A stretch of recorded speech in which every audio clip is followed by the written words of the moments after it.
Good afternoon, ladies and gentlemen. Guile here. Welcome back to another Supreme Commander epic. It's going to be custom 5v5 with an eclectic mix of Joes and Pros going down on a generated map. And so without further ado, let's give our players some time and make our important introductions. We'll call this Team 1 up here at the top and this Team 2 down here at the bottom. Going first for Team 1 rearguard air position in mellow yellow. It's RGB v CMG. I'm going to call him RGB for obvious reasons. Going UEF, sensible decision, opening first land. Team member number 2 to his right in breast cancer awareness pink. It's our first Seraphim of the day, Raider. He's opening first land. On to the front line now in Hallyborange orange. Going Cyber and bless him, it's Kavat. He's gone first land.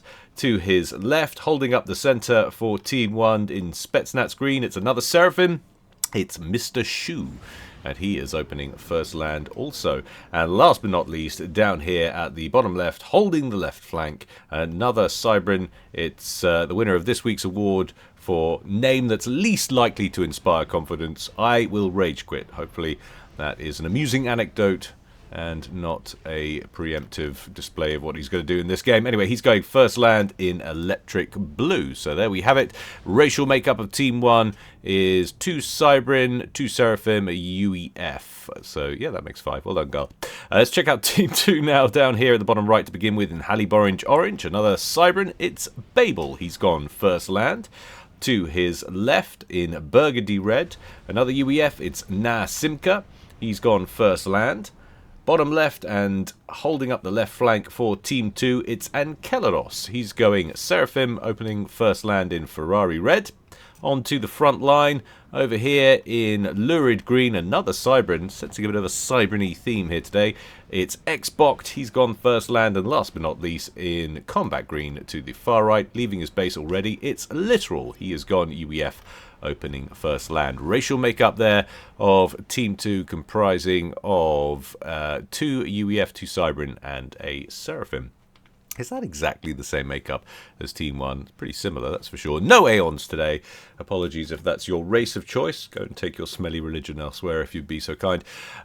So, what does this mean on a player ability front? Well, top-rated players in the game. 2100 here for Mr. Shu on Team 1 and 1800 over here for Kavat, also on Team 1. Top-rated players on Team 2 are 2 1800s, Nasimka and Xbox. So Xbox there in lurid green and Nasimka is in burgundy red. 2 middle players, basically. The linchpins, they're the big players in this game with the peripherals slightly off the boil. And if you want to go way off the boil, I will rage quit right down here on 1100. That's very average Joe sort of level, but we'll see how things pan out. We'll see how he displays himself or puts himself on display in today's game. What's the map gen given for our entertainment today? That is the reclaim situation. Dotted around in all of the cliff edges as per usual. Some decent totals in here. Some high 800s here and there, 600s or whatever.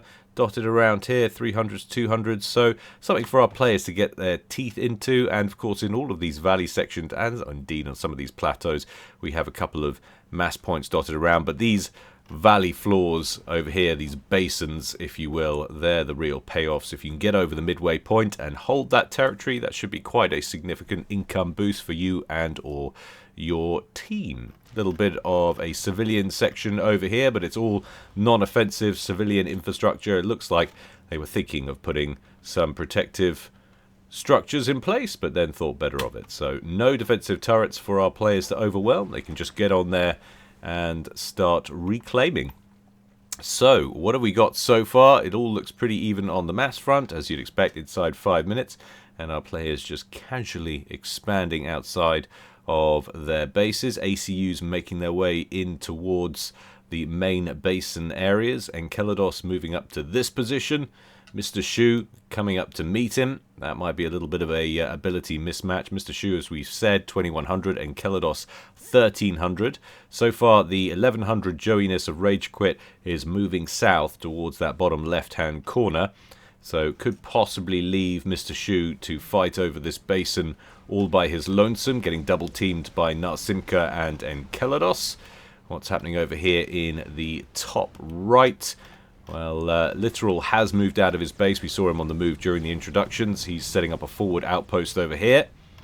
And we've got Raider who's moved forward. He's setting up shop inside the basin. And we've just had Kavat come up through this valley over here to the southwest of his teammates' position there, Raider. Some early scouts and whatnot. Vanguard parties opening up on one another. And we've got some droppage, but it's nothing offensive. It's just mere expansionist plays. Babel coming in, dropping off some engineers. Never actually mentioned. Did I say? I think I called Halib orange twice.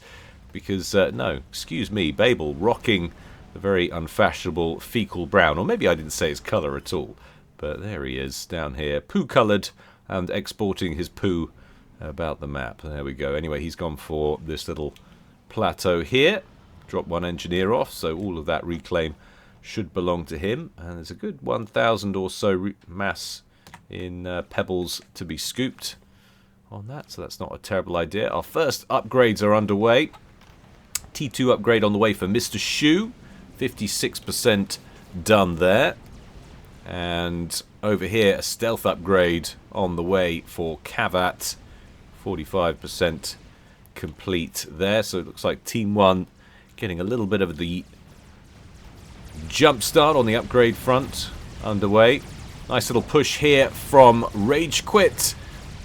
Only been just a smidgen quicker getting the Mantis to this trio of mass points. He would have been able to stop the completion of this point defense. But he did manage to take down all the engineers, but he's suffering enormous Mantis casualties as a result. However, the wall sections in front of it are now down, so all of those shots from the Mantis are connecting, and a little bit of over-the-head artillery play from a couple of Medusas. That gets the job done real quick. What have we got over here? So Enceladus actually brought his comm out either across the pond in this direction or in through this aperture, I'm not sure. But either way, he's seen the sheer amount of spam that Rage Quit has managed to muster and has thought better of it. And so he's backing up over towards his side of the pond. Got himself 4 land factories over here, so it's a proper little outpost he'd like to defend if possible. Engineers throwing down some PD to that effect. What's happening over in the top right-hand corner? So the stealth upgrade completed. Kavat now switching up to a gun upgrade. Going full Rambo comm. Raider unupgraded for the time being. And Literal for Team 2 also unupgraded. Has he got any assistance in the area? Closest comm is Xbox. He's over here. He's just walled off this section between these two plateaus. Engineers ill-advisedly filing in to their doom for Kavat. Not programmed with an awful amount of intelligence. That goes for Cyberans in general, not just the engineers. Anyway, there we have it. Kavat going to prove me wrong now with the stealth upgrade and the gun. Go on some enormous rampage, I'm sure. What's going on over here? So, a little bit of dropperson from RGB. He's already thrown down some engineers up here, which have done some scoopy work. Or maybe they haven't, actually. Maybe this is distant scoopage from this little engineer, or these engineers from Raider. But it certainly looks like they've got a command now. And then the other engineers offloaded onto that side plateau. Moving back over to the bottom left-hand corner. Rage Quit setting up 2 separate divisions either side of that one plateau that I'm sure we saw an engineer being airlifted to at the beginning, or maybe it was a different one. No, it's got to be that one, surely.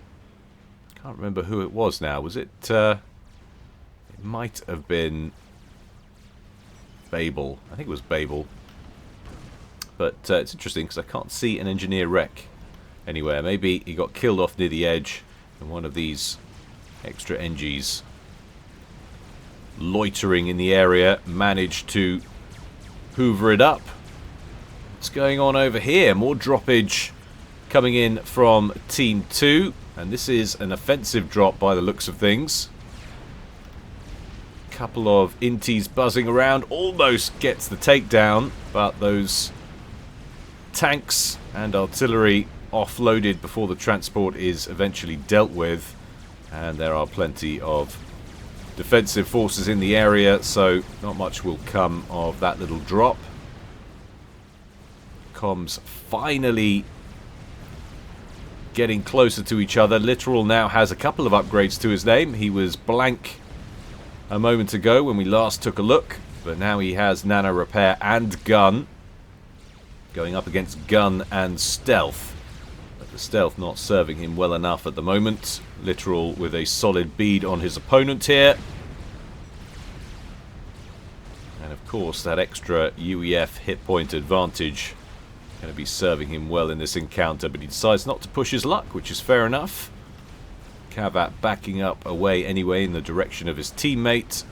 That would be biting off more than you could chew. And Babel bringing his commander to the front line.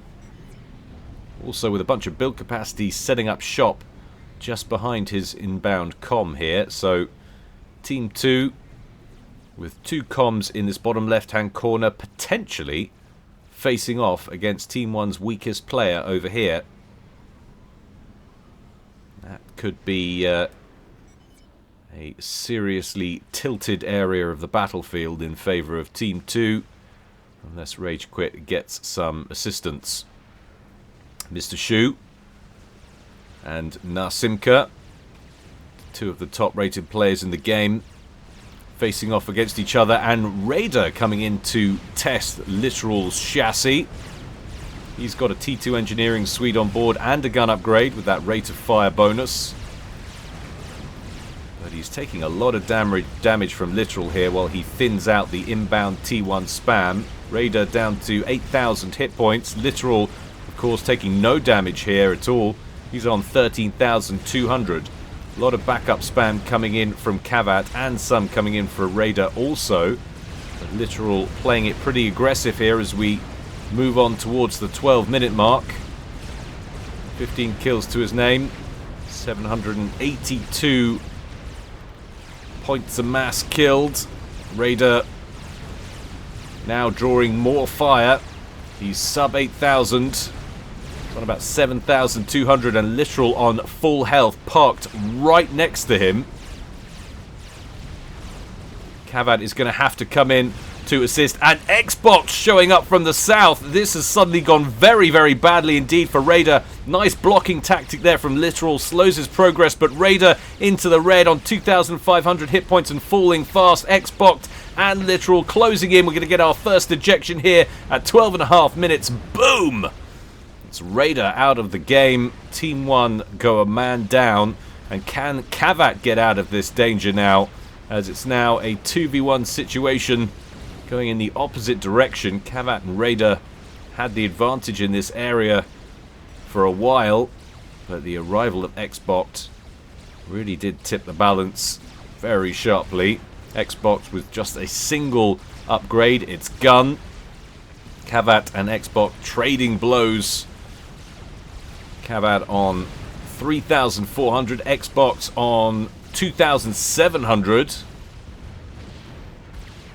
You can see the difference between the 2 comms. Kavat, 2-star commander at full health, that's 14,400 hit points. Xbox at just 11,000 at full health. Only with 1 star to his name so far, but nearly at that 2nd rank. Kavat dropping all the way back to this forward outpost. He has got some protective infrastructure, 1 T2 PD and now another T1. Will Literal continue to press further? We're getting some T2 ground units coming in to assist here.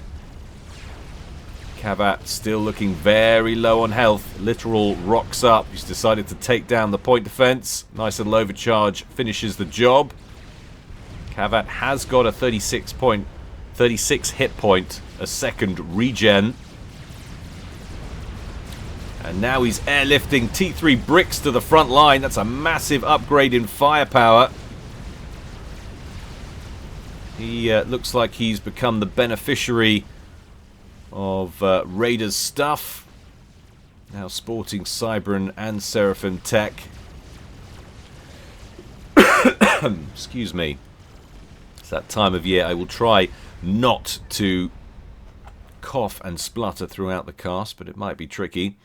And word of warning as well, this one is a long one, and I say that even for an epic. So hopefully my voice, my nose, my brain, my eyes hold it together for the duration. Oh, what do we got here?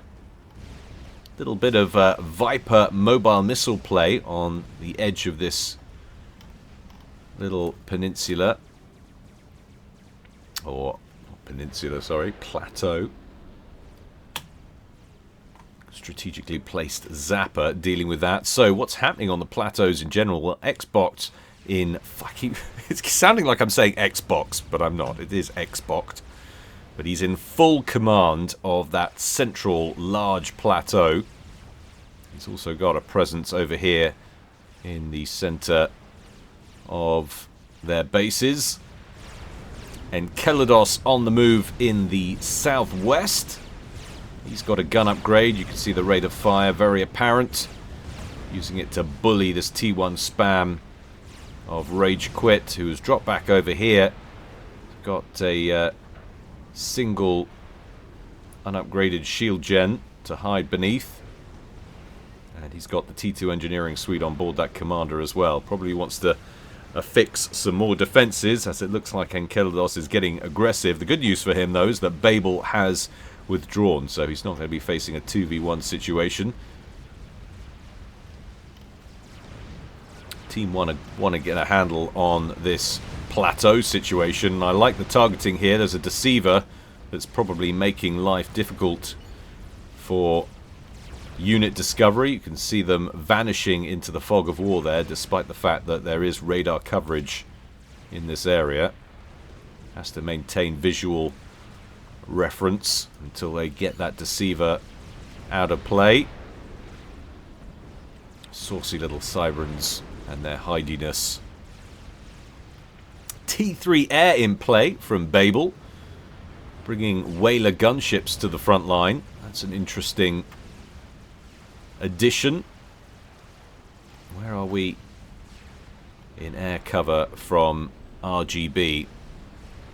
RGB has some ASFs, but fewer in number, and there is a differential in global ratings of some 200 points. Babel's rocking a 1400 and RGB a 1200, so that is an advantage for Team 1 in air power, potentially, on paper. 19. Yeah, had to check that for a minute. 19 ASFs for Babel. And 13 so far for RGB. But of course, on top of those 19 air superiority fighters, we're starting to get some T3 gunships roaming around. Have their own air-to-air capabilities, and more importantly, of course, solid air-to-ground firepower. So a slight advantage in the air at the moment.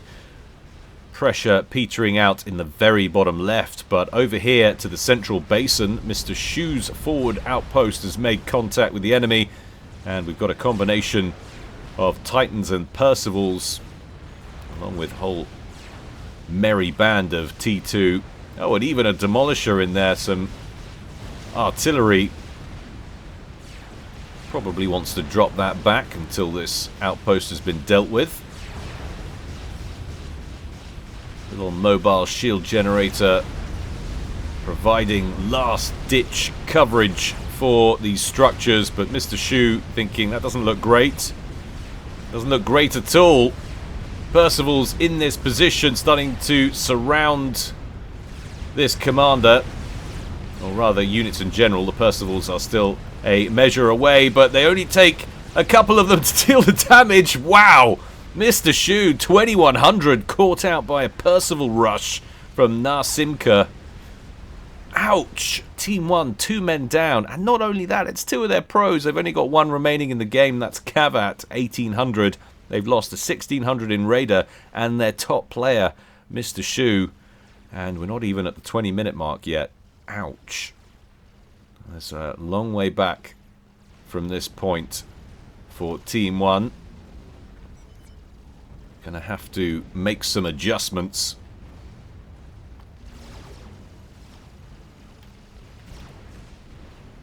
And we're getting the emergence of some T2 artillery here from Littoral. Not wanting to go toe-to-toe with Cavat's comm. Instead, he's going to soften the area up and see if he can bombard him out of this position, which is probably the sort of thing I would do, being a cowardly sort of chap.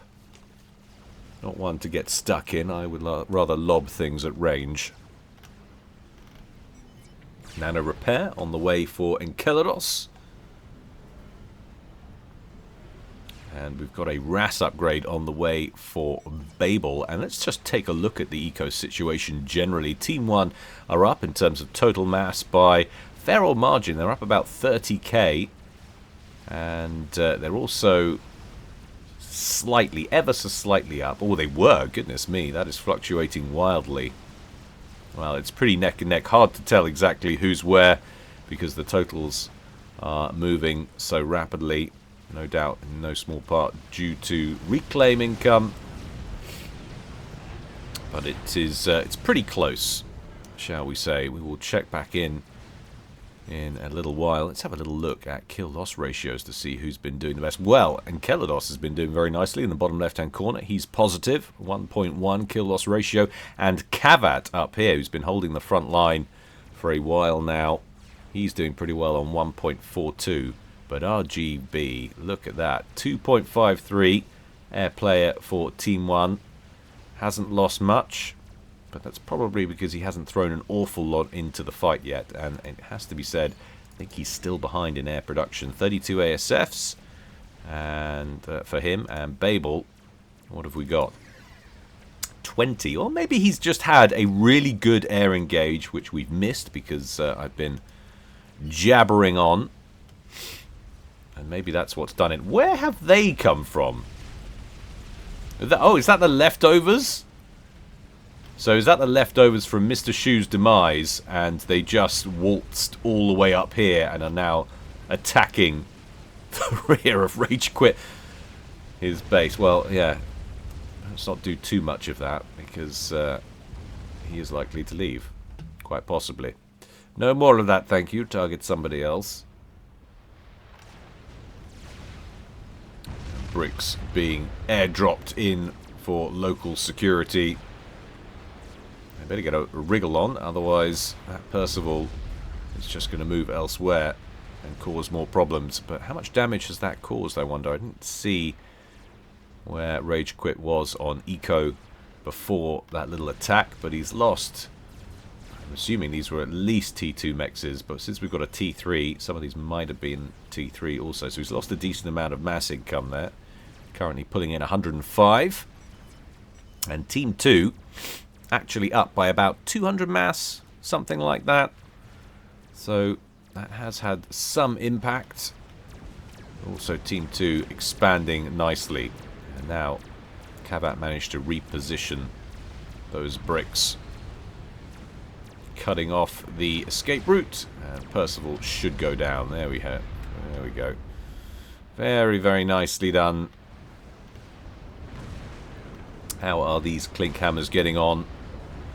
Well, limited success so far. 2 kills for one of them, no kills for the other. Shield gens for Cavat on this little forward outpost, holding strong. Is he building artillery of his own? He's got some mobile artillery in there. So there is ordnance moving in the opposite direction. Where are our comms in the backfield? They are down here, so Babel can finish his RAS. There we go, he's done that. And Xbox pulling his commander back away from the front line. There are handy little ponds around as well, and these especially so, that the map gen has graciously deposited for our players to cowardly hide their comms in. Which I'm sure we'll see some of that later on. ASFs of our 2 air players merging. That looks like it's a pretty good engage right there for RGB, I think it's fair to say.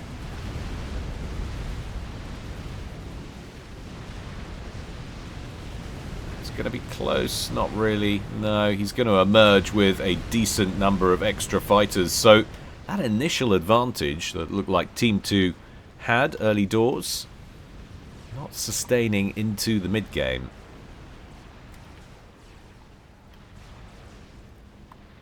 What have we got here? Spearhead that's made its way up onto this little plateau. Just firing missiles off in towards random targets of opportunity.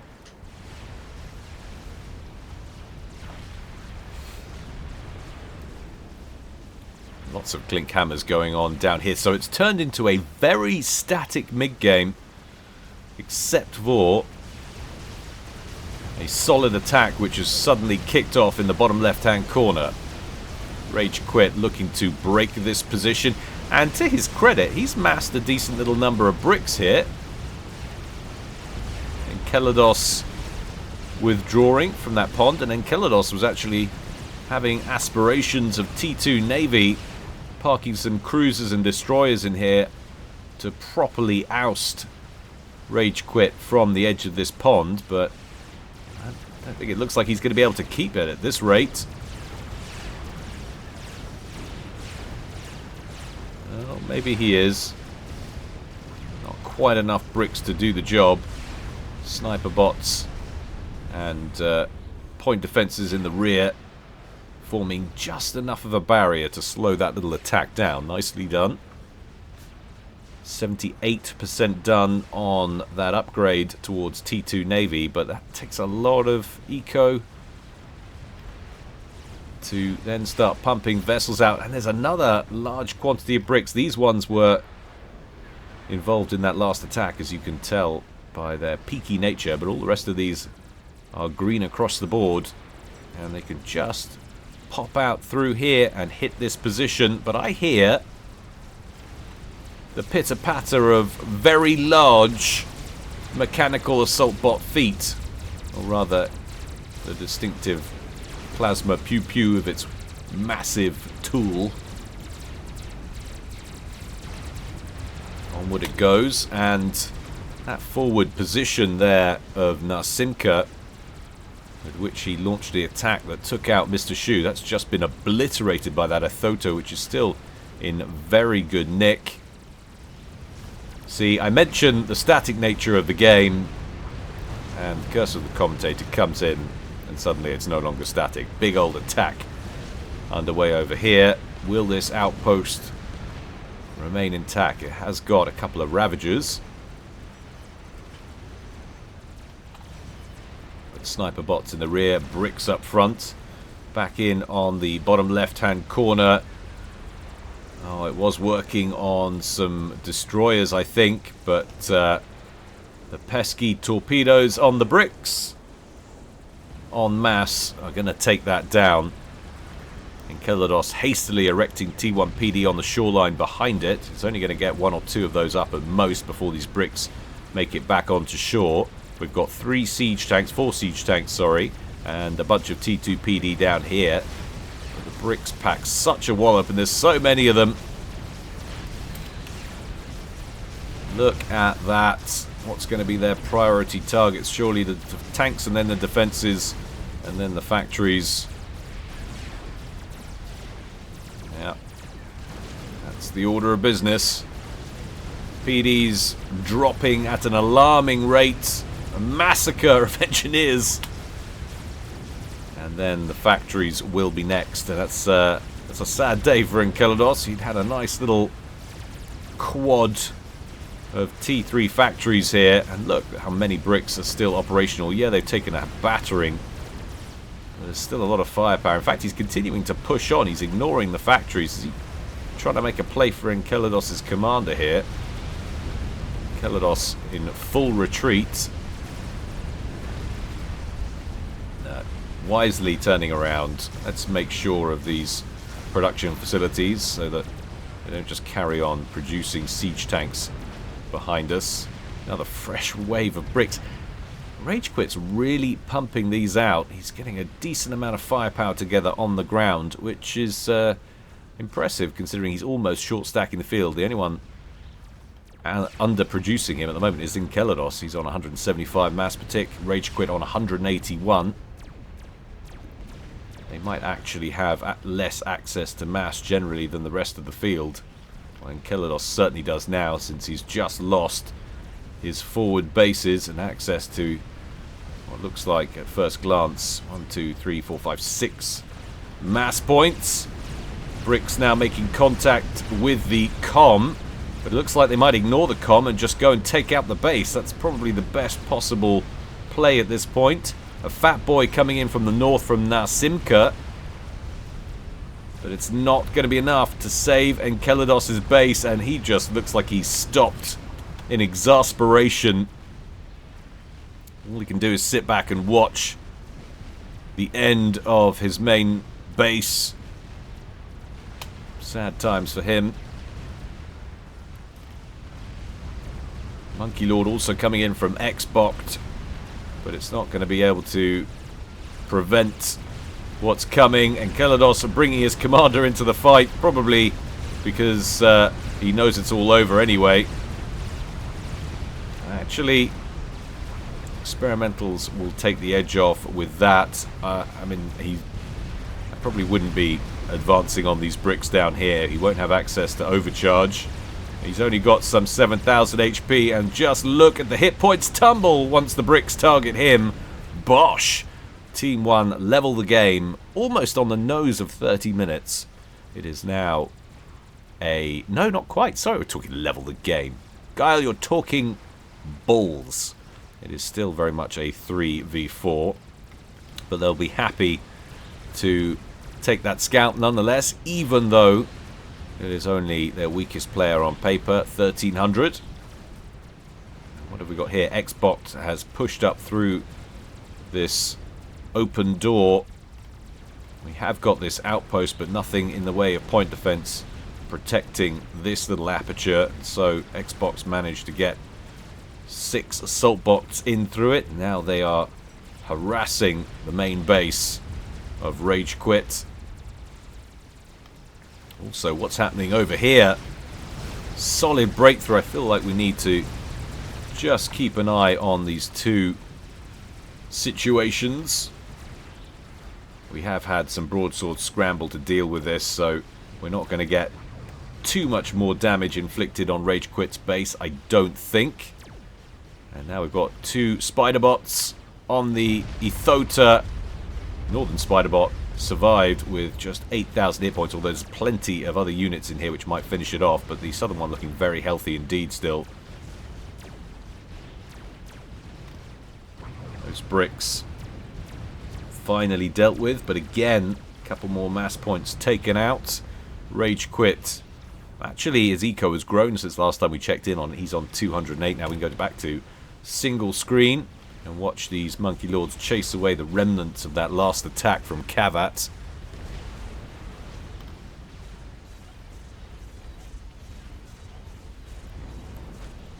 And still, the presence here of Literal persists, despite best efforts from Kavat. And a T3 upgrade on the way for Rage Quit. 90% done on that. It's going to give him a serious access to build power. And if he crosses the pond, he might think about setting shop up here on the other side, the other shoreline.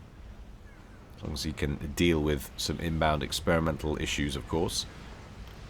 Nice to see the factory setting being used there by Narsimka, dropping off engineers, T3 engineers, to help secure the area and build up infrastructure.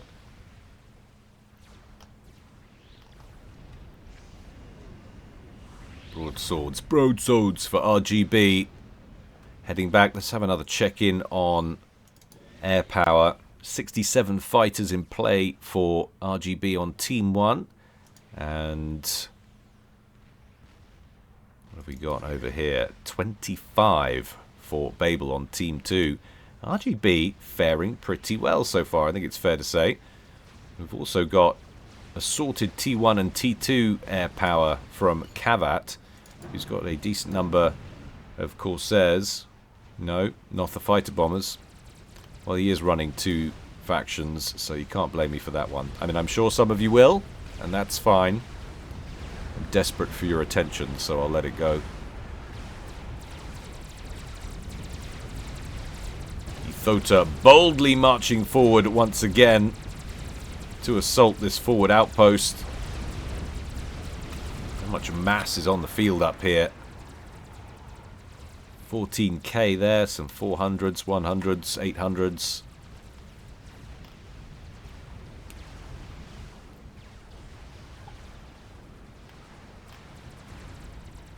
What's going on down here?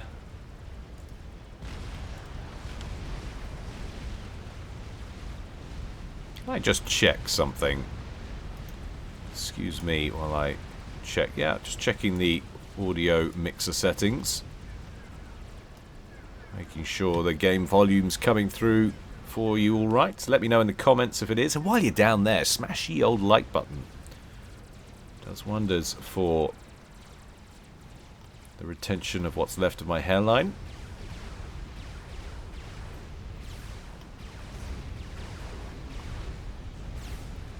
Couple of Ethotas now up at this position against a couple of Monkey Lords. That can only mean one thing: invasion. No, that's a disruption in communications, isn't it?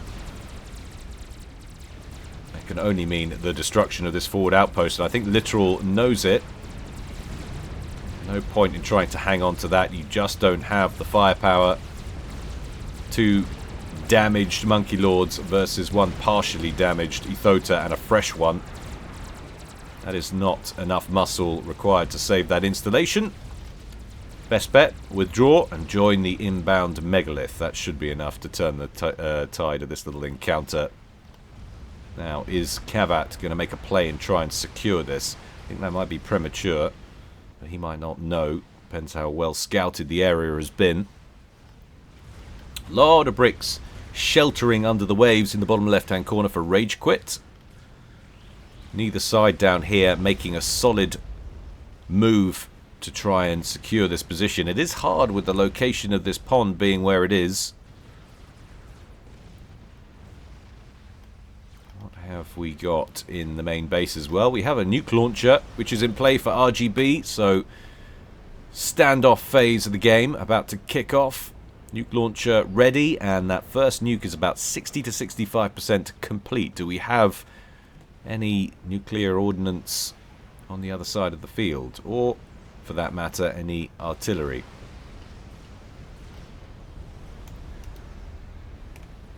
Well, if we do, I haven't seen it. So Team 1 with a possible advantage there. Of course, don't have time to scan all of the bases individually and check their strategic missile defense status. Team 1 down about 200 mass per tick, 1.4k to 1.2, and they're down by almost 300,000 mass, which is significant. But yet, on the territorial side of things, they sort of have partial control of that bottom left-hand corner. Team 2 languishing behind this defensive wall section, and Kavat in command sort of the northeastern basin, but yet to solidify control and set up infrastructure. And it might be about to change hands anyway. Solid counter-attack potentially underway from Xbox and Literal for assorted experimentals moving in to cause problems. Xbox sending units over to Literal. That includes the inbound Fatty, all now under Literal's control. Sensible decision. Can apply his concentration elsewhere. Starlifter moving around, dropping build capacity about the place. Where is that headed?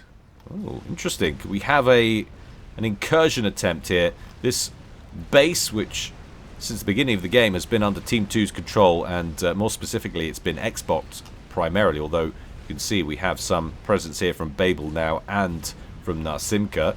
It's been softened up a lot by trebuchets, which have been patrolling the cliff edges.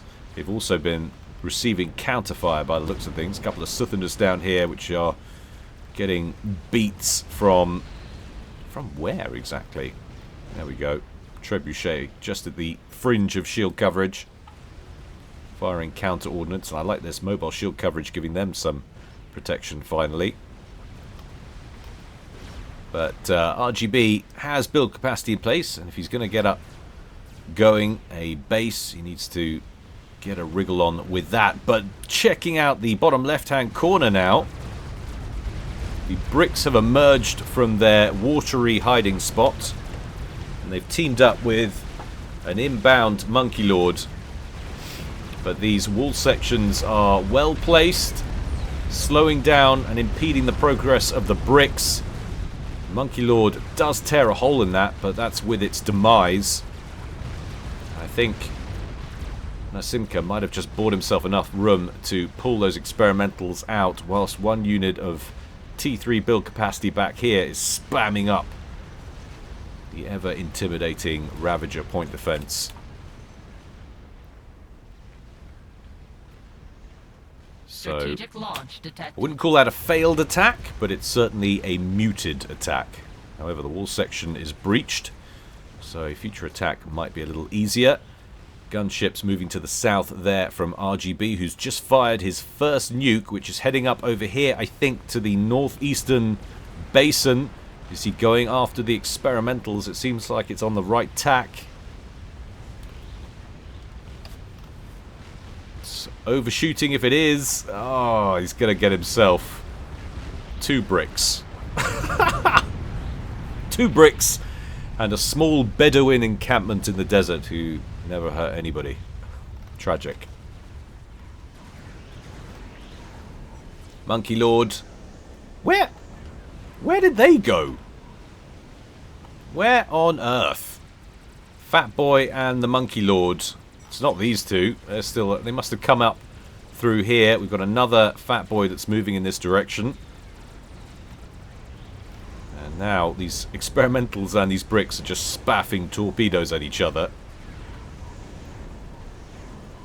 That Monkey Lord has definitely seen better days. A mere 5,000 hit points left.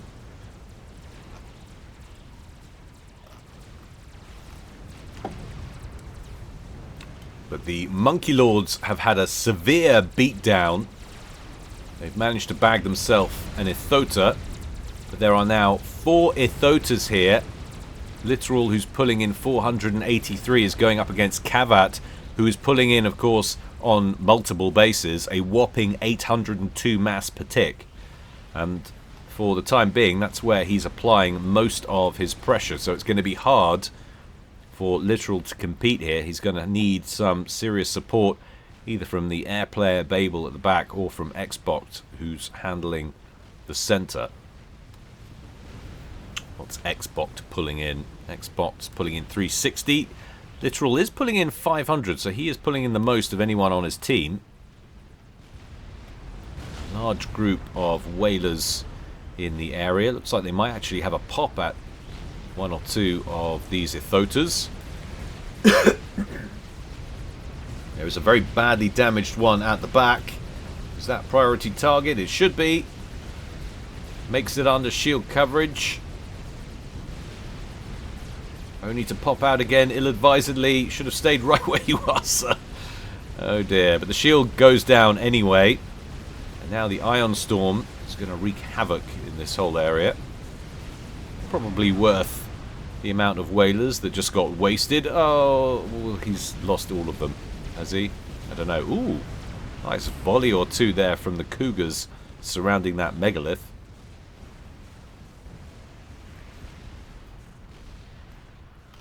Yeah, I'm not sure if that paid for itself, that attack. Shield might be about to get taken out. Which will be the last bit of shield coverage protecting these forward structures. No. That's going to blink back on. Yeah. So really limited effect for a large cost in whalers. But now what have we got here? Saucy little Novaks traversing the field belonging to RGB. Heading deep. And not in a good way.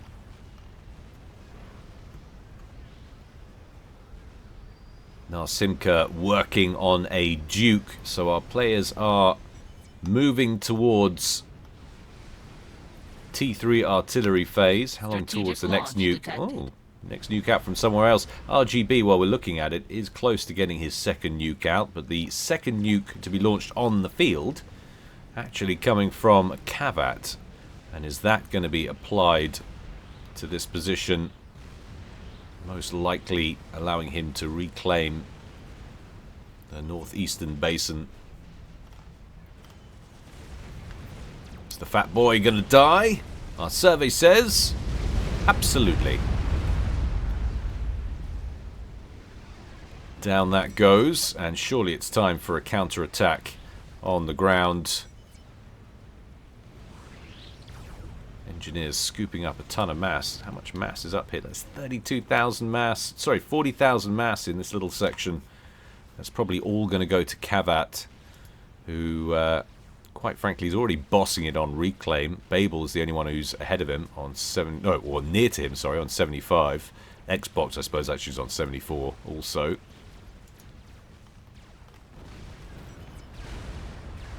That's a lot of bricks. How many bricks do we have here? 74 bricks in this bottom left-hand corner for Rage Quit.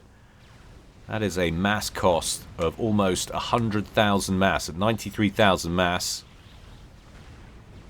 And total DPS of 23,000 hit points a second. If you could apply all of that in one go, that would kill a fresh Monkey Lord in 2 seconds.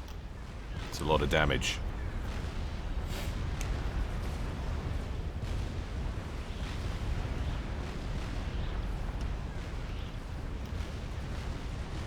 Now we've got some ranged experimentals just moving up to Kavat's position here. Formerly Mr. Shoes, of course. The entry point from that southwestern basin, but that looks like a very nicely placed nuke. Is that out from RGB? Yes, it is. How long is it going to take to get there? It looks good at the moment, but of course we've got the traverse time.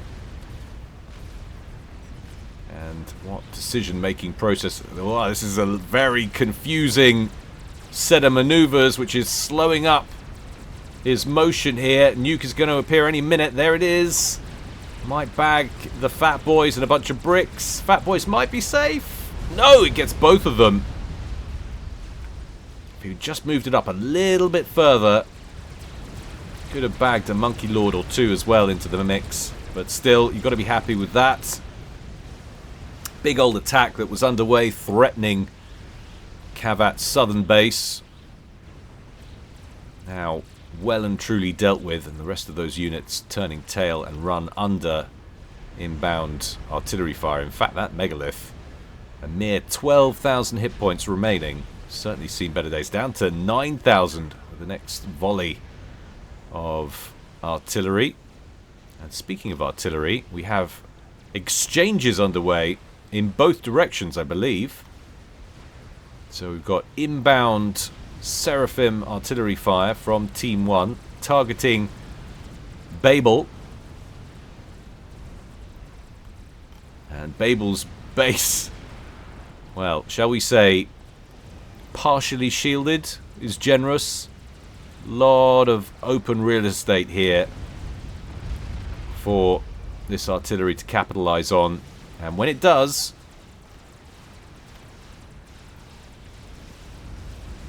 that will be handing potentially a huge air advantage over to Team 1. And look at this.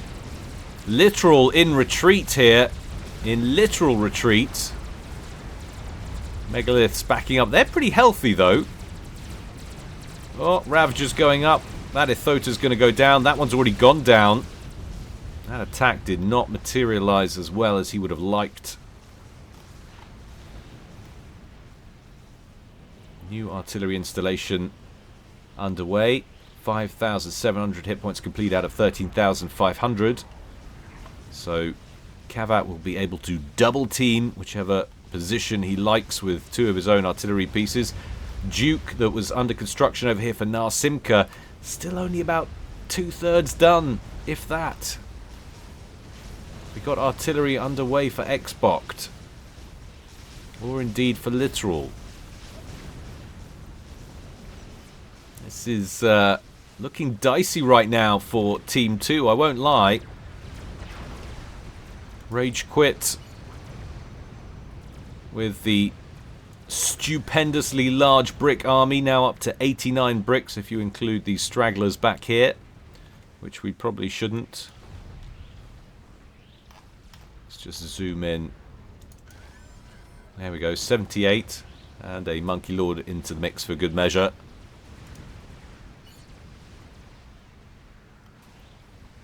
What have we got over here? So we do have a Novak's satellite moving in the opposite direction. There are tons and tons of vulnerable mass fabricators up here for Kavat, which have been feeding his grossly oversized eco. He's at 800 and everybody else on Team 2's at 400. RGB needs to work on his own income, however. He's proving useful with the nukes, with the ASF coverage, and now with the Novaks. And look at that Babel's base. Seen better days. It's like when I have to make a run to the shops and tell my wife to take over the cooking.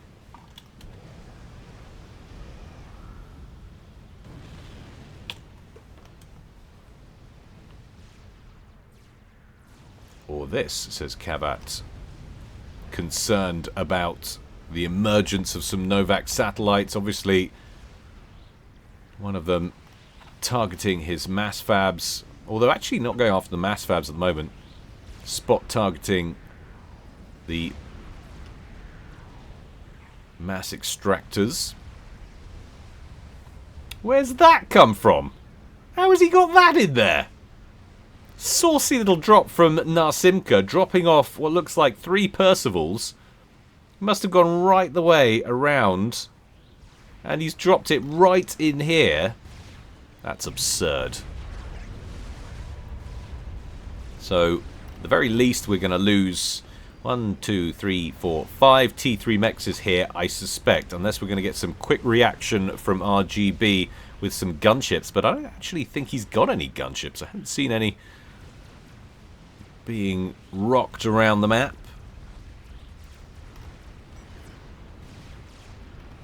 Support commander over here, RAS preset. He probably wants to get to work on some defenses as they are moving in this direction. Yeah, the best thing those Percivals can do is stick around and make sure those mass extractors are done. Although we have got this defense satellite from Xbox.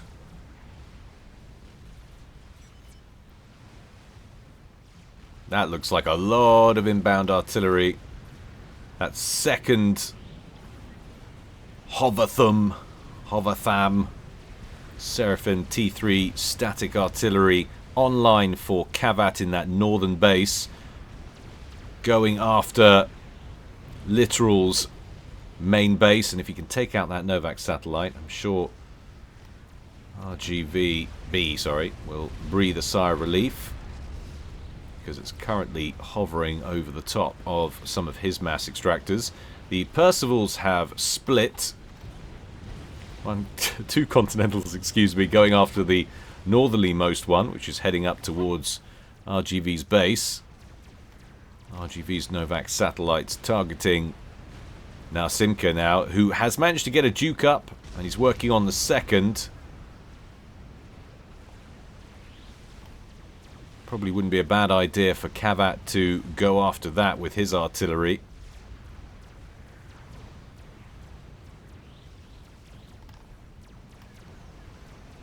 I think RGB has recognized the danger now with that Duke and has firmly settled over Narsimka's base. How many bricks are we talking now for Rage Quit? 113. I tell you what, assuming he doesn't get booted out, or this doesn't just get nuked or something, this is a wonderful ground assault brewing. He has been saving these up now for what feels like about 20 minutes. Yeah, the artillery has now been retasked towards Nasimka. They don't like the counterfire that's coming from that Duke, and I don't think they're going to have to worry about it for much longer, since the shields capitulate thanks to combined fire from the satellites and those Seraphim artillery pieces. Nasimka needs to not be standing next to power generators, and also probably not standing right next to the priority target. Shields blink back on. How long will they hold out, though? That's the question. Nasimka doing everything he can to keep that shield coverage going. But the shells continue to rain down. I'm very worried for him.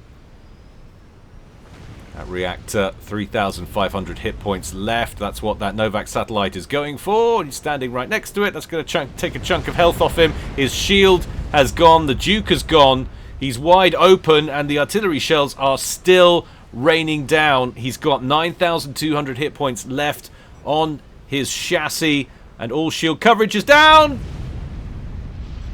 Oh dear. And now it literally is leveled.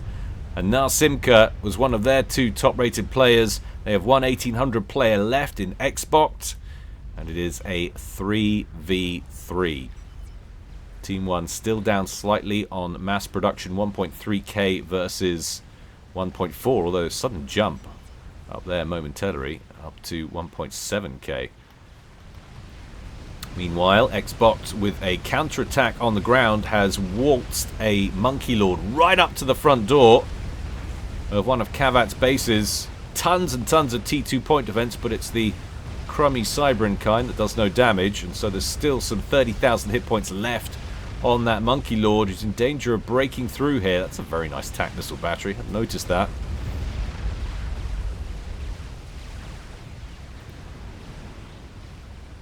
Novak satellites now returning the favour. It's Literal who's going after some of these artillery pieces. T1 bombers pouring out of RGB's base, just throwing anything they can at it. It's unfortunate that he hasn't managed to amass any gunships. Just a handful of broadswords right now would deal with this, and he's still got, because of ranks in veterancy, he's actually healthier now than he was when I saw him a minute ago. He's up to 38,000 hit points, 135 hit point a second regen. T1 bombers coming back in a big way, but they're just not getting breakthrough, and Kavat's comm definitely marching in the wrong direction. I feel like he wants to move to the edge and try and overcharge this, but oh my goodness, there's a lot of hit points still on that experimental. 26,000 hit points. They are being thinned out, but the shields are down. The Novak satellites from Literal are incinerating Kavat's base, and the microwave laser is locked on, and Kavat is down on the nose for 53 minutes. Wow! Just when they'd really dealt a crushing blow, they go ahead and lose their top-rated player left in the game. It's now a 1,200 and an 1,100 versus an 1,800, a 1,600 and a 1,400. And not only that, look at the mass differential. Some 500 mass per tick difference between the two teams in favour of Team 2. Oh, just when you thought it was going all right for Team 1. However, the attack that we were talking about was coming, is now underway. Rage quit. Instead of just rage quitting, he is going to unleash blue murder. Quite literally. And he's managed to stock up some megaliths in there as well. He's got 3 megaliths, he's got a Monkey Lord, and he's got 129 bricks, including the stragglers. And most of the units circling in here are engineers, and I'm not going to put up any fight whatsoever. How far can this attack go? My one concern is that I'm seeing nothing in the way of mobile anti-air, so gunships could be a problem. However, we do know that they're not actually looking too bad. These facilities were brutalized a moment ago, but actually Babel, I suppose they did switch targets. They went after Nasimka, they went after Literal for a bit, trying to take down those Novak satellites, which didn't succeed. There was a little bit of target indecision. Yes, it It ended well with the elimination of Narsimka, their biggest threat, at least in player ability on paper. But there is a functional air force here and large numbers of air superiority fighters. 312. What have we got? We don't have that much on the other team. 263. Yeesh. So that advantage that RGB had early doors has dissipated, and now we still have this horrendous Novak's problem, coupled with the fact that they have lost those artillery pieces. They managed to hold on to it through the Monkey Lord attack because the Monkey Lord died here shortly after taking out Kavat, which makes you wonder why Kavat didn't just move in the opposite direction. He would have survived. He was rather cross that the Monkey Lord made it to his base. Anything is going to happen for Team 1, it needs to happen with this attack. There's a very scary quantity of bricks inbound. No. Yes, bricks. Some Percivals, but mostly bricks. Megaliths should be targeting hostile assault bots, and they are. Monkey Lord's not going to last too long. If Rage Quit can make it through this encounter with a decent number of his units intact, he might yet still dish out some damage. Is that a massive Jester attack? T1 gunships coming in en masse from Babel. Yes, it is. Look at that. All of the assault bots obliterated for Xbox, even though it looked like he had quite a few of them. Rage Quit just had so many, and he's got a couple more Ithotas coming in from Kavat's old base north of the basin. He is just throwing everything at this attack. Gunships of the T1 variety, like the buzzing of flies. You can see RGB ready to get involved, but probably well aware that he is down on fighter count, and so slightly reluctant. He'd need a really good engage. Oh, but RGB! Taken out by what? Oh, it must have been artillery. Combination artillery and Novaks. Apologies for missing that, but attention has been on this one. So it's 1100 left all by himself, with artillery raining down on RGB's old base. Ugh. 3 Novak satellites. He has got some strat bombers up here at the top, but he's got a lot of ground-based firepower in this attack. Literal in his base over here. Where are the other 2 comms? Babel in his base and Xbox in that cowardly pond in the bottom right that I said somebody would use. Lonely Monkey Lord, just having finished construction, gets immediately obliterated. Mass fab farms going up in smoke, and actually, look at this. It's now 1k versus 1.1k. This attack has brutalized Team 2's infrastructure, and actually, if it takes out Literal's base, I mean, God, it could come all the way through here and up here and leave Babel and Xbox this base and these plateaus.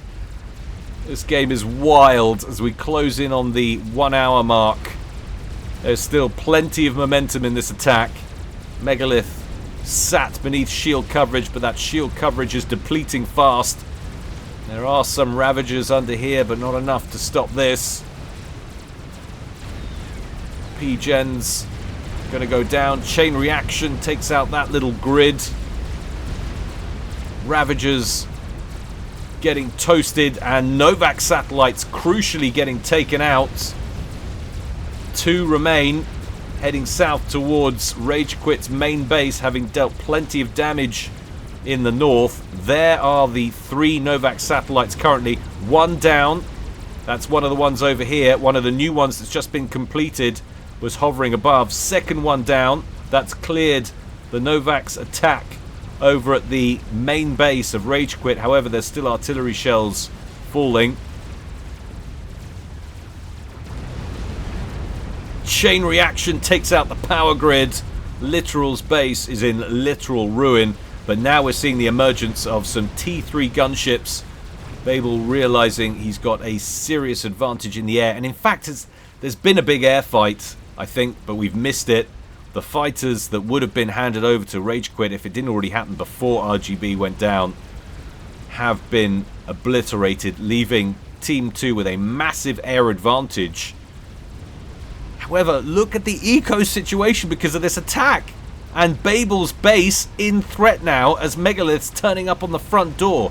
It's 900 versus 700.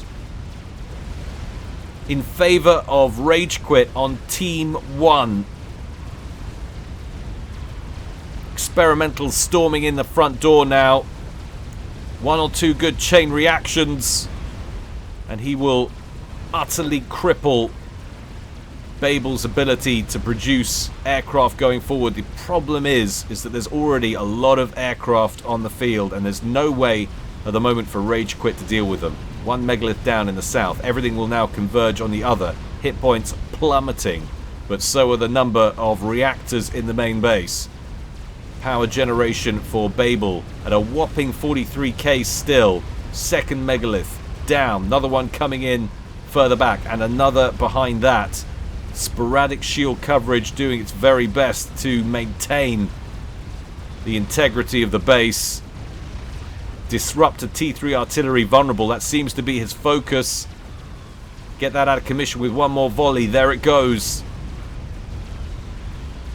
This is an insane game. Meanwhile, other experimentals converging on Literal's position up here. Literal very, very close to potential annihilation. However, other experimental dealt with.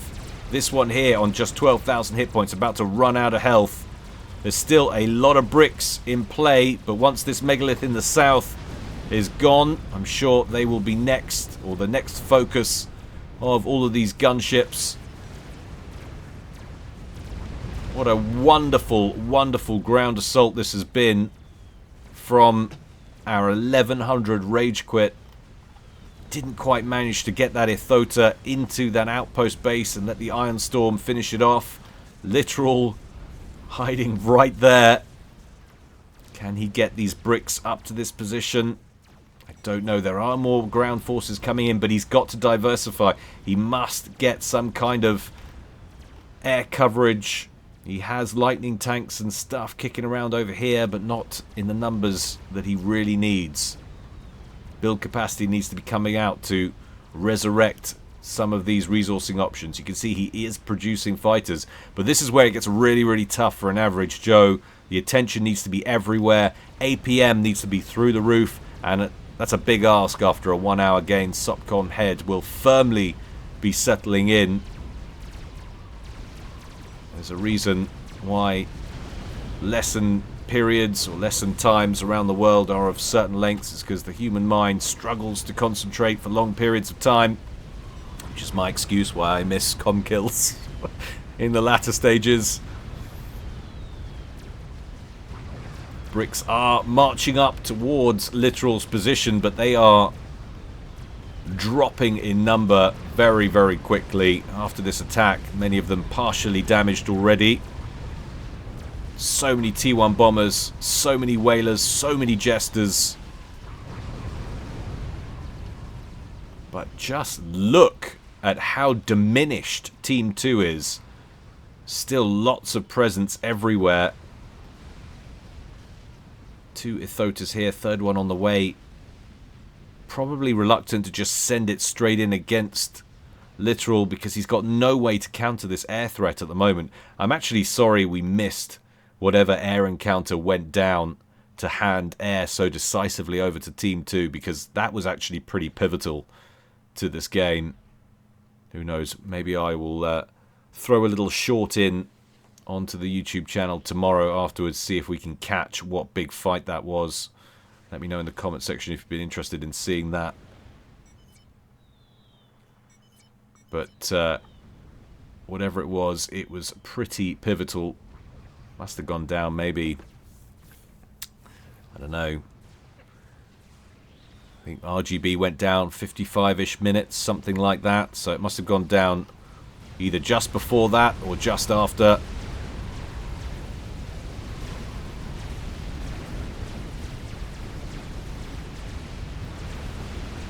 T1 bombers and whalers hitting that northeastern base, which has been such a thorn in Littoral's side and Team 2 more generally throughout this game.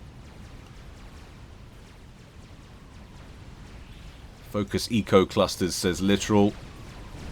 Cavat, that's enough. Now this is the real existential threat right now for Team 1. And I say team, but it's just Rage Quit at this point. He has assaulted SAM sites kicking around here and there, but not anywhere near the coverage required to protect these facilities. And Babel can just roam at will now, taking out all of the vulnerable installations, and none better than the air facilities up here in the top left-hand corner. Support commanders trying to spam up as many SAMs as possible, but Babel correctly identifies the threat. And once they start going down, that should happen very quickly indeed. Whalers come in to clear up the P-gens and the air factories, and there go the support commanders, bathed in nuclear fire. I don't know how he's going to hang on to anything else, to be honest.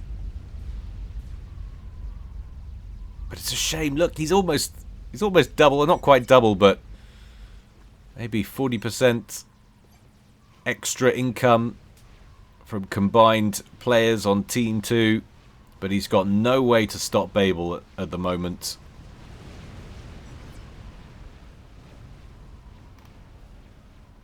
This is the one of the limitations, unfortunately, of Forged Alliance.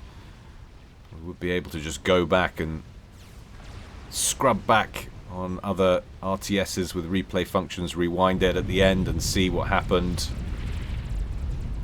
to certain situations. In this case, the air game, which would have been absolutely crucial here.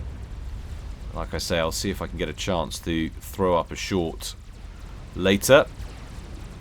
There is that trio of Ethotas taking the opportunity whilst the air power is distracted with hitting his base. He's going to go after this outpost. Littoral wisely evacuating the area with his commander. Very sensible decision. One Ethota dealt with.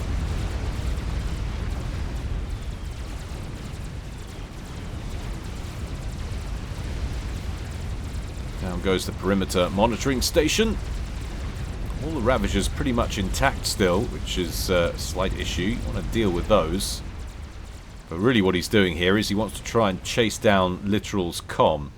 Air support on the other side of the map still. We do have some T1 bombers, or we did, sorry, they got killed off by the shoulder-mounted flak. Oh, but look, he had a transport to hand. Littoral picks up his comm. But Littoral pulling in a very paltry 66 mass per tick now. He is borderline out of the game at this point, unless it goes on for a lot longer and he can rebuild somehow. Needs to avoid inbound Ethotas, though, that's for sure. If I were him, I would just pick his comm up and come right down here. Drop it off. Mind you, you've got air control. Maybe you could play a game of cat and mouse and try and tie up these Ethotas, prevent them coming down here and hitting Babel's base, because that looks like a pretty easy route right now. Straight in through this hillock and into this main base on towards the comms. Of course, these gunships will come home from their assault mission. But look at this. Eco now plummeting for Rage Quit. 489 versus 540. All of these mass points that were all occupied a while ago have just been systematically destroyed. He is starting to accumulate fighters down here, but nowhere near the number he needs. There's still... oh, mind you, a lot of these are bingo on fuel. Look at that. 96 bingo and fuel and 35 fully operational. Spam chickens coming. Spam PD. Quick, quick. Wow. Oh my god. Xbox bringing his comm to the front. He's got the microwave laser and cloak. He's going to use that comm to great effect now. Watch this. You're not taking out my buddy's base. No, you are not. Giant, spiky Cybran balls right there. Easy, he says. That was clinical. Edge of the base might get a little bit hot. Oh, doesn't want to get a chain reaction. Oh, it takes down 4 air factories with it. But still, he saves the majority of the base. That was very good work. How exciting. Don't see that every day. Another Ithota coming in through this little aperture. Snaking its way down towards Xbox main base now. And some vulnerable infrastructure right here. He has been on this the whole time. Never got to see what happened with the little engineer airdrop from RGB. Don't know if he spammed up Ravagers. He was UEF, so that was probably him making his mark temporarily on the plateau.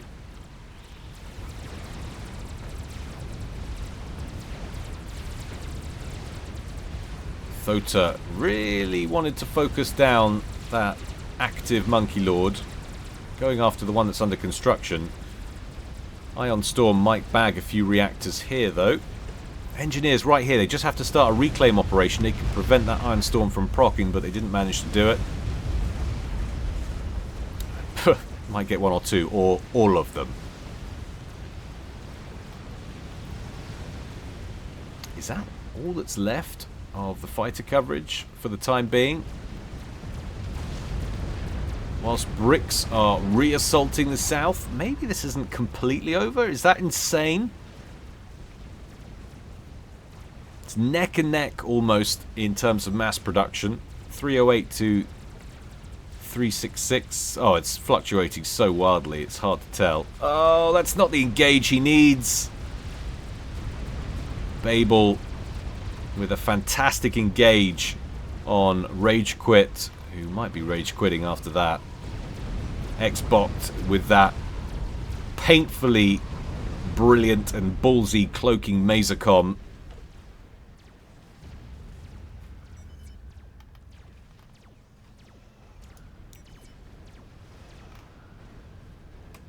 RGB talking about the cloak. That is exceptionally irritating. So, that's where Literal's gone. So he's migrated to that secondary plateau. Another Ithota inbound here. We've reached a kind of weird, stalematey kind of phase. Income's broadly similar. More firepower on the ground for Rage Quit. And more firepower in the air for Team 2. Although I like the intent that Rage Quit is showing in the air game. Recognizes that that's where he's falling short. So frustrating though for him at this point. You want to get involved, you want to take the heat off this experimental, but at the same point you don't want to throw away your fighter count when you know you're at a deficit. He's currently got all of these cloaked, so he has an advantage in this area. Nice little sweeping attack there. Babel late with the aerial response from his own protective detail. Means that he lost a few gunships there without any reprisals. Ithota coming in around the back of the 2 plateau bases.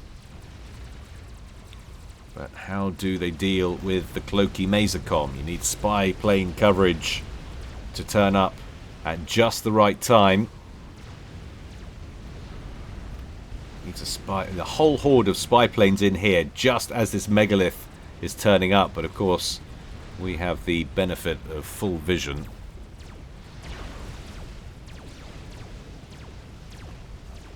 That would be a nasty surprise for him. Some spy plane coverage. Oh, but another awful engage. Look at that, they're parking. Wow. Oh, he's doing the right thing on unit procurement and the wrong thing in combat initiation. That just didn't go well. But he's got so much to focus on. He's trying to capitalize on reclaim, but he's not expanding out here. Are these even...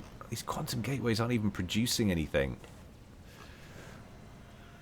Yeah, he probably doesn't have the eco really to spare. It's so difficult at this point. It really, really is when you're stuck in this situation. He probably is feeling pretty negative right now, like there's no real way out, but he's so close to a spectacular comeback against the odds, against superiorly rated players. Answers in the comment section below. Are we on for a major upset here, or will Team 2 prevail? Xbox airlifting is common again for base defense. Trouble is, it's in behind the Ethota, so if it keeps going, which it doesn't. Ethota, of course, faster on the ground than a com. Forward momentum initiated again. There was a T3 artillery in the mix there, but that has been obliterated. Is this going to finally signify the end of Babel's base, which has weathered every storm that's been thrown at it? Quite possible. Babel power falling, still bringing in 25k. But look at it, can't spend the mass. But Xbox finally catches up with the Ethota, takes it out, which will in turn take out remaining structures in that little area. But still, look at this. Engineers just being sent out everywhere. You will not shut me down. T1 factories out the wazoo from both Xbox and Babel, producing as many engineers as possible, going out for the reclaim, of which there is a lot. And the trouble for Rage Quit is the reclaim is all down here. He just doesn't have access. There are some big piles up here which he hasn't taken care of yet, admittedly.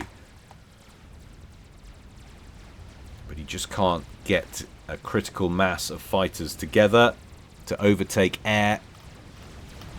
Oh, he just needs a spy plane in there now. 2 experimentals right by it.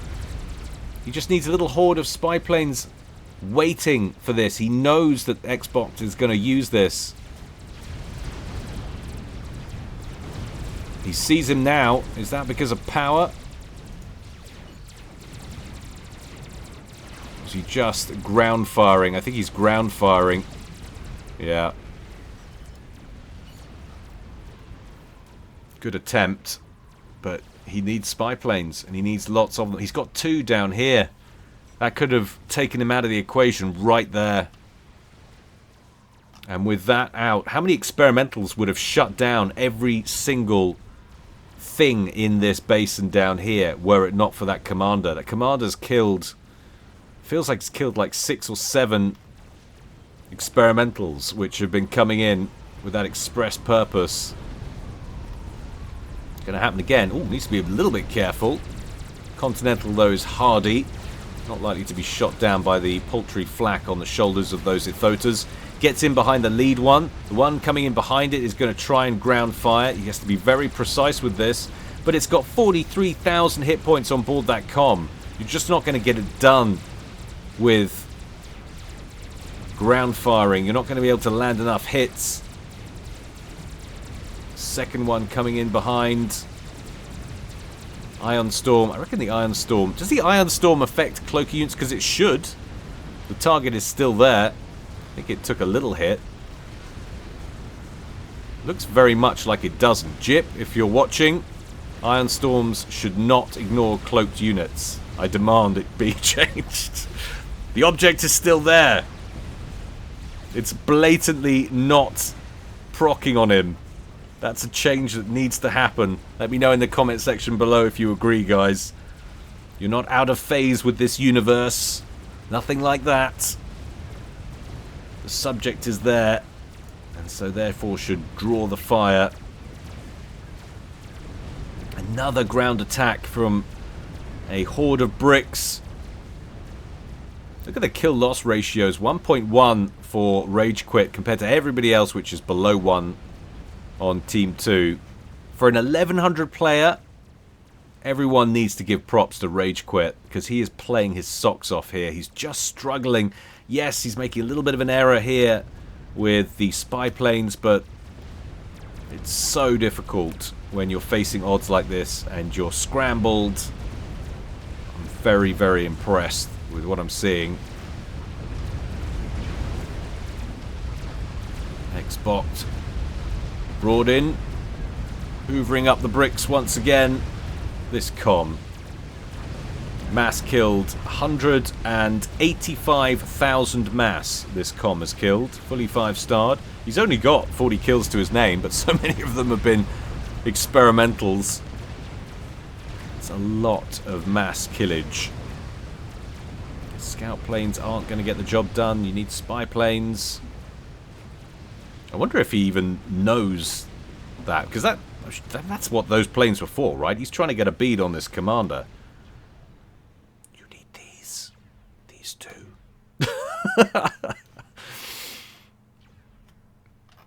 Oh. Frustration coming out from Rage Quit. We'll ignore the mild homophobia. But it is evident, self-evident, that this is beginning to trouble him.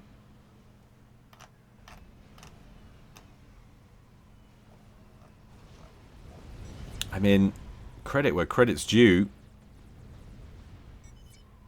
He is holding these guys at bay. Yes, they're preventing their own demise, but they haven't attacked him in a long while. All of the attacks diminished their air power. They haven't got the hordes of ASFs anymore, or indeed all of the gunships. Slowly but surely, Babel's trying to rebuild the facilities in the bottom right-hand corner. But it's just constant, unending ground attacks. Has he finally done it? Is he going to finally do it? We've got a wave of spy planes out, ready to find the commander. You need to keep some in reserve for when the laser shows up. There it is. Send them in. Get the experimentals converging on it. Come on. Over here. Here.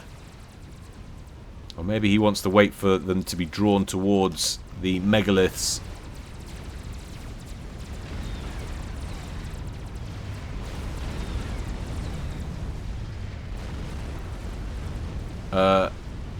Where's he gone? Does he know? Does he... No, there it is. Right. Send them in. They're coming in. They're coming in. But you need to turn the megaliths so they're ready to fire, which he's doing. There it is. Kill the comm. Send in the siege tanks. Xbox. No. He's lost visual. He needs to keep the spy planes over the target. He's got him. Xbox goes down. Literal and Babel are all that's left. Finally. That would be a relief. That really would be. That's a trip to the toilet at a festival and a 60-person queue. And you finally reaching it, and it's not covered in poop as well. That's that level of relief we're talking. T3, says Xbox. But there are still 2 comms to kill. Can he do it? We're an hour and 20 minutes in. This is the longest game I've casted in some time. I think the longest one ever was actually over 2 hours. And 2 hours of game time, not just 2 hours of playtime. Playtime obviously affected by slowdown. Not getting too much at the moment as unit count has dropped significantly. I think there's probably some serious slowdown in player processing power and what's going on inside their brains. But that is only natural. But Literal has now gained what was left of Xbox stuff, so he's back in the game, and he has a solid plateau base here, and slightly better eco even than Babel at this point, but it is a small, modest advantage now in terms of eco for Team 2. 550 versus 524. Air power, still a problem. Let's do a quick ASF count to see where we are on that front. 33 and another 31 bingo on fuel for Babel. Rage quit with fresh fighters, some 50 of them in an even fight. That could actually go his way. There is, of course, anti-air capabilities on the whalers, and he's got some kicking over here, Babel. I'd probably bring those in and hit those first. He could take a bunch of those out before Babel could even respond. And of course he's got stealth capabilities on those filthy Cybran fighters. Looks like he's thinking about having a go at something.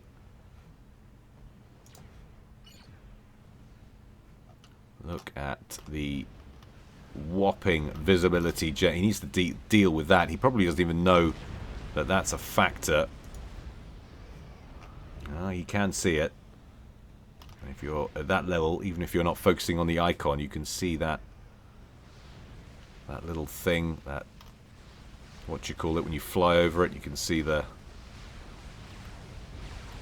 thing. Oh, actually you can't. That's interesting. That's only visible from them. Or is it? No, well, I don't know. No, it is putting it out. But you have to have had the camera over it and had line of sight. It's another not great engage for Rage Quit, who just hasn't been able to deal with this air situation. But that's one way to deal with it.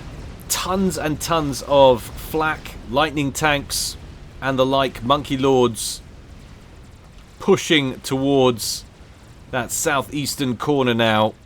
Babel loitering in the water.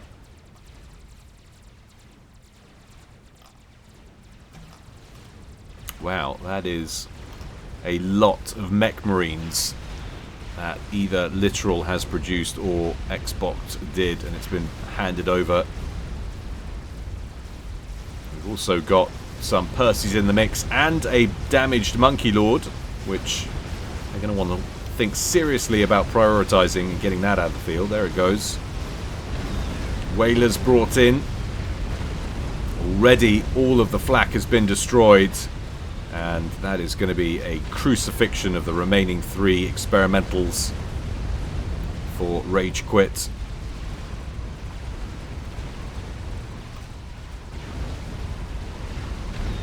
One remaining, none remaining. Another attack cleanly dealt with.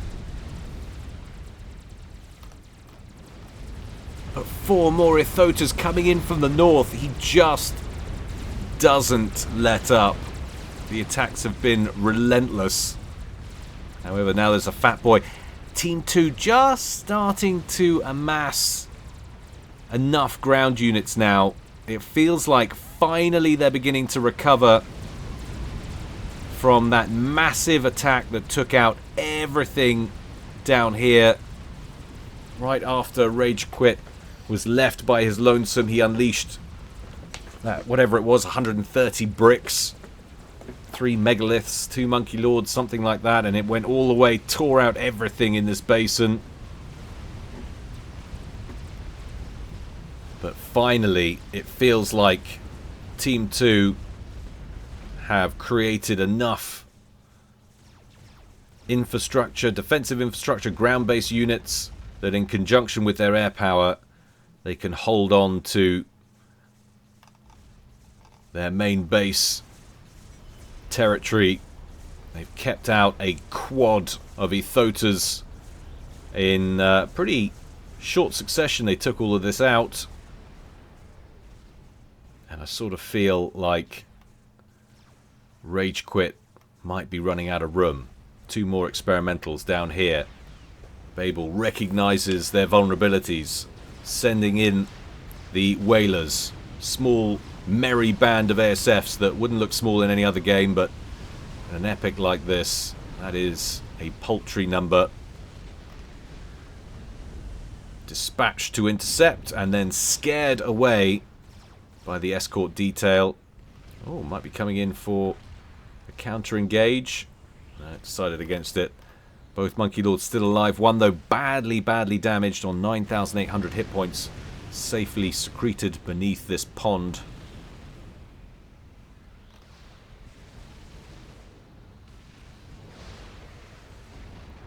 Another bad engage coming for Rage Quit.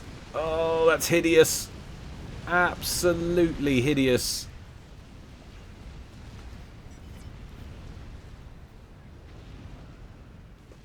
Gets out of there with how many exactly? 11 fighters left. At no point has he been able to get in front properly on the fighter count, and as a result start to look like he can hold air.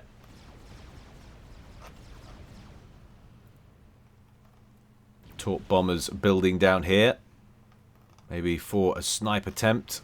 Is he aware that Com is in the water? We'll need to get a pass with some spy planes just to confirm. Get a read on that. Won't last long. He'll also probably need to divert the air coverage somewhere far away. Don't know if he's got any units up here that he can mass an attack with. He's working on some new Ethotas. 1 hour, 27 minutes.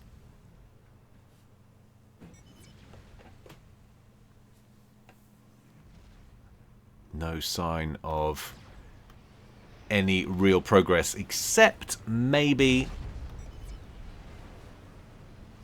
the ability to hit base to base restored for Babel. Disruptor now launching its shells in Rage Quit's direction.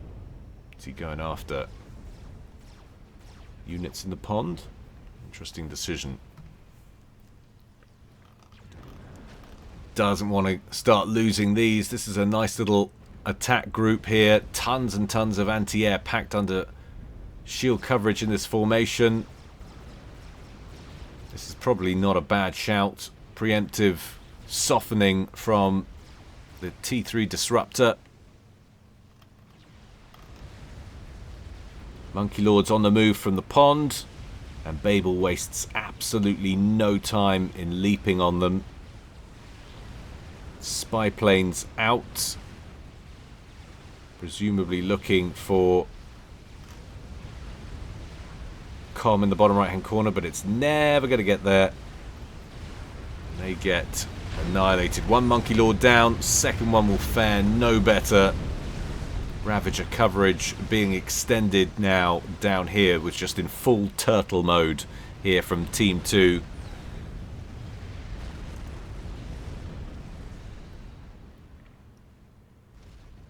This game has been wild. 1 hour, 28 minutes gone.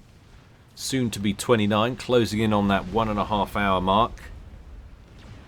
Still, we are no closer to finding a winner.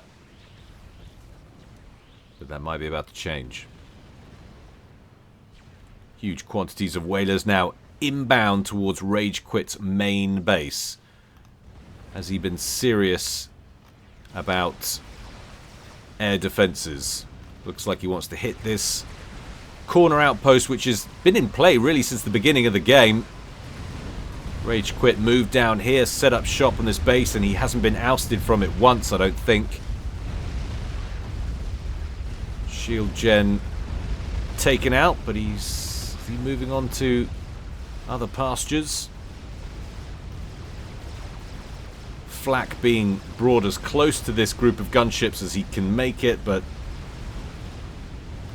he can move a lot of them further in. This is floaty, floaty, naughty, naughty. I'm not sure why he isn't. Wants to maintain coverage around these experimentals, but that has gone. He says, kill me, please. He has had enough. Which, well, I guess after an hour and a half with no real way in here. I mean, look at this. Look at the restoration which has gone on now. He's got no way of dealing with this, no plan out of this quagmire.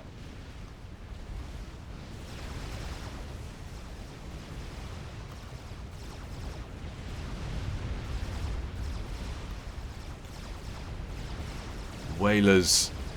Now, this is interesting. I don't know why he's sending it against all of this flak. He doesn't need to, I don't think.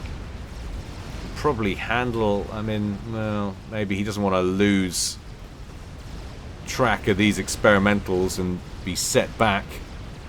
So he's happy to throw away a few gunships here, and he's dealt with all of that flak in pretty short order. That's what that huge mass of whalers of gunships can actually do. It's so hard to protect your units against air power of this magnitude. Now these experimentals are just going to tumble. Interestingly, he's focusing on the megalith. He's trying to get that range out of the picture before it encounters any of his infrastructure further back. It doesn't take him too long to chew through the huge quantity of hit points those megaliths have. How much DPS are we talking here? We are talking 13,800 DPS rounded up. That is a lot of damage. And really, he can just send this out now. I think he's ascertained that here is the comm. And he is working on a teleporter. Has a T3 engineering suite. Oh, he's cancelled that and started it again. Why not? All the cool kids are doing that these days. Do we have multiple disruptors now? Hard to tell. Everything is so spiky it looks the same. Just the one, I think. I'm only hearing one.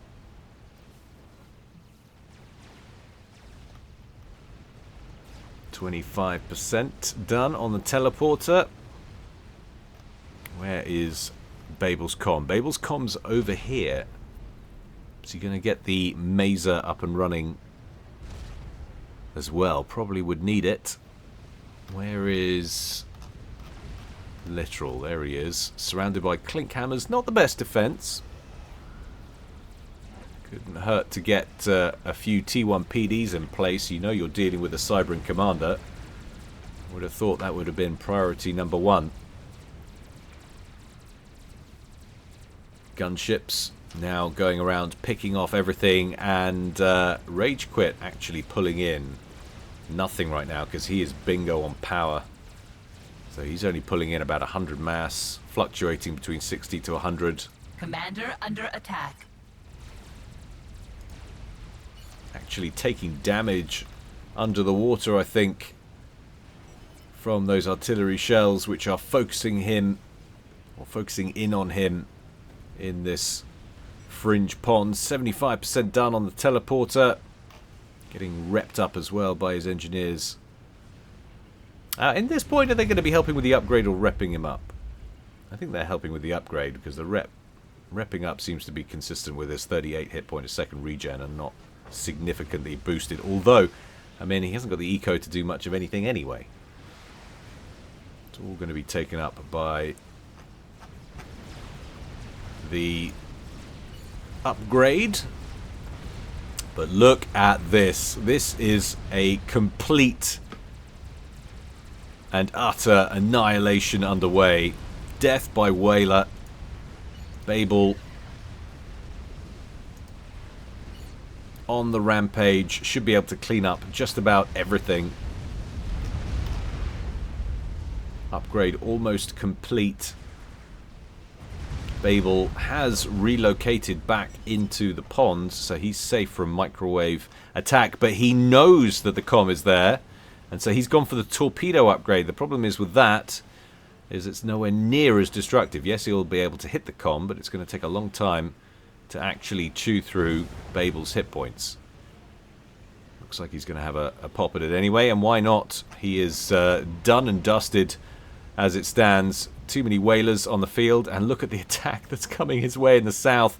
There is nothing that can stop that. He is effectively out of this game. Only with the luckiest of all tele-snipes will he succeed here, and he is currently going for it. And even if he manages to kill off Babel, he's not going to be able to kill off Literal with the torpedo launcher. Literal already working on more T1 PD.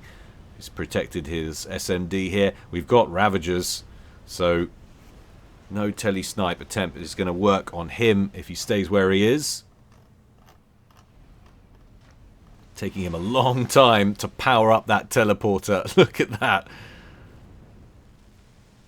Artillery shell landing plumb on the water above him. Not actually doing any damage to him this time, but taking down all of the engineers that were assisting him before.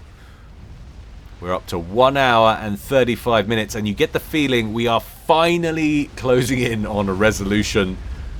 Look at that. Gunships, of course, unable to target the comm beneath the water, but the comm about to bop over to the other edge of the screen anyway. There he is. Interesting he hasn't gone close. I guess he didn't know whereabouts he'd be located, but he's in the water. Babel will be getting your commander is under attack notifications. Commander under attack. There it is, but he has got a transport nearby anyway, so I don't think he's going to be in danger here. He is taking chunks, and he's actually only got 10,000 hit points, base health. He had one upgrade, and it's a RAS upgrade because he's never really been on the front line. But the comm is out of danger. Rage Quit's base is soon going to be out of buildings. And Team 1's game is soon going to be out of time. 1 hour and 36 minutes runtime. Rage Quit about to emerge from the water with a torpedo launcher in tow, straight into point defense fire. Hit points are tumbling, but what a valiant performance that has been from Rage Quit. Considering his global rating compared to everybody else's, he was the last man standing on his team. GG, it was a very hard game, even coming from Literal himself, who's a 1600. What a fantastic play. Yes, he made some mistakes. He could have taken Xbox out a lot earlier with some spy planes, which are still there. These are the same two spy planes which he had, which he could have used to end Xbox after arguably the very first encounter with the Cloaky Mazacom, but didn't manage to do it. But still, you know, Sopcom head is what it is. I'm going to give him MVP. If you disagree with me, I'll let it go. I might lie awake for a few extra hours at night, which means I'll get no sleep whatsoever, thinking about how you hate me, and that's fine. But yeah, tell me in the comment section below who you think MVP should be. I think Rage Quit deserves it. Well played to him, and well played to everybody. That has been the longest game I've casted in some time. Maybe one of the longest ever. I've done maybe a couple of 1 hour 45s. I've done one that went over 2 hours, I think. Some of you out there might know even better than I do. But yeah, 1 hour 36, that's one of the longies. Hope you enjoyed it. As always, more to come from me in the future. Don't forget, if you want to support me, do please check out the Patreon, guys. We are up over 100 premium casts. I think we have 101 now. All there, free from ads, there for your viewing pleasure, a mere $1 a month. So do check it out. You get access to Discord as well. Until next time, guys, stay well and stay safe. This is Guile, signing out.